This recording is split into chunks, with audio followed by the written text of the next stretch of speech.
காப்பாற்றுறது ஒரு பிராமணனோட கடமை. இந்த வேதம் எல்லாரையும் காப்பாற்றுறது. இந்த வேதத்தினால வியாதிகள் இல்லாமல் ஆரோக்கியம், மன நிம்மதி, உணவு வகைகள், 39 கோடி தேவதருடைய ஆசீர்வாதம் லோகமே ஜீவிச்சுருக்கு வேதத்தினால. அந்த வேதத்தை எல்லா ஜீவராசிகளும் சௌக்கியமாக இருக்கிறதுக்காக எல்லாத்துலேயும் வேதம் ஓதின்னு இருக்கா. அவை பாட்டியே வேதம் ஓதுவது வேதியருக்கு அழகு அப்படின்னு சொல்லியிருக்கா.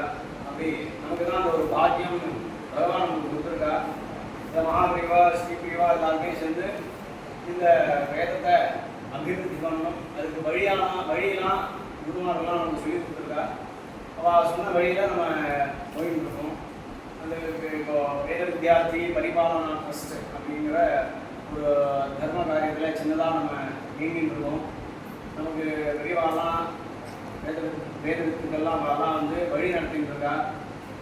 அண்ணா இருக்கா, ராகுண்ணா இருக்கா, சரவணன் பாலிகள் இருக்கா. முன்னாடி வேத வித்தியார்த்திகள் நிறையா வேத வித்தியார்த்திகளை உருவாக்குற அத்தியாபகர்கள்லாம் நிறையா பேர் இருக்கா. அவளுடைய வழியினால் இந்த மாதிரி சத்காரியங்கள்லாம் தொடர்ந்து நடந்துட்டு இருக்கு. இதை மேலே அபிவிருத்தி ஆகிட்டே இருக்கணும். இதுக்கு கிரகஸ்தா அவளுடைய நேரத்தை செலவு பண்ணி தன்னுடைய திரவியங்கள் ரூபாயெல்லாம் கொடுத்து இந்த சம்ஸ்காரத்தை பண்ண சொல்லி நிறையா நடத்திட்டு இருக்கா.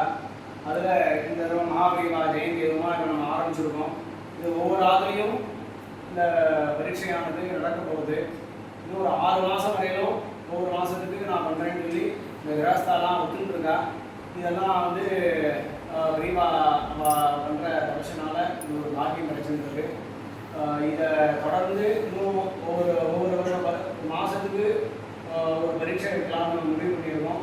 இது ஒவ்வொரு கிரகஸ்தாலையும் பண்ணும்போது ஒரு 12 கிரகஸ்தா ஆகிட்டா அப்படின்னா ஒரு வருஷத்துக்கு ஒரு 12 எக்ஸாம் ஆகிடுறது. இப்போ மாதமே நடத்த முடிகிறது. இப்படி ஒவ்வொரு சின்னதாக ஸ்டெப் எடுத்து வளர்ந்துட்டு இருக்கு. இது எல்லாரும் கிரகஸ்தானும் அதை வேதாபிமானி சொல்கிறது. அண்ணா சொன்ன மாதிரி கிரகஸ்தானத்தை விட வேதாபிமானி, வேதத்துக்காக யார் அபிமானமாக இருக்காரோ அவளோட முயற்சினாலையும் இந்த பரீட்சையை தொடர்ந்து நடத்தப்படுறது.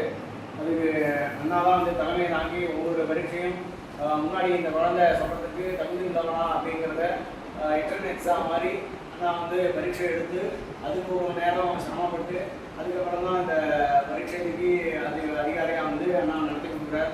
ஆனால் வந்து 100 குழந்தைக்கு மேலே கணப்பாட்டிகளை உருவாக்கி அனுப்பியிருக்கார் ரோகக்ஷேமத்துக்காக. அதில் அண்ணா சரவணன் பாட்டிகள் அவரும் சிக்ஷனாக இருந்து நடத்தி கொடுத்துருக்காரு, எல்லாம் சேர்ந்து நடத்தி கொடுத்துருக்கா. இது சுவாமியோட அனுப்புறதுல அபிவிருத்தி ஆகிட்டே இருக்கணும். வேத வித்துக்கள் எல்லாரும் ஆசீர்வாதம் பண்ணணும். தேவதைகளோட சாநித்தியம் எல்லாருக்கும் கிடைக்கணும். எல்லா விதமான ஐஸ்வர்யம் யாரெல்லாம் இதுக்கு உபகாரமாக இருந்துருக்காரோ, யாரெல்லாம் இதெல்லாம் கலந்துக்கிறாரோ, இந்த சரவணம் பண்ணுறாரோ, சுற்றி எல்லாருமே ஜனங்கள்லாம் இருக்காரோ எல்லாருக்குமே இந்த ஐஸ்வர்யம் கிடைக்கணும்னு பிரார்த்தனை பண்ணிக்கிறோம். பார்வதி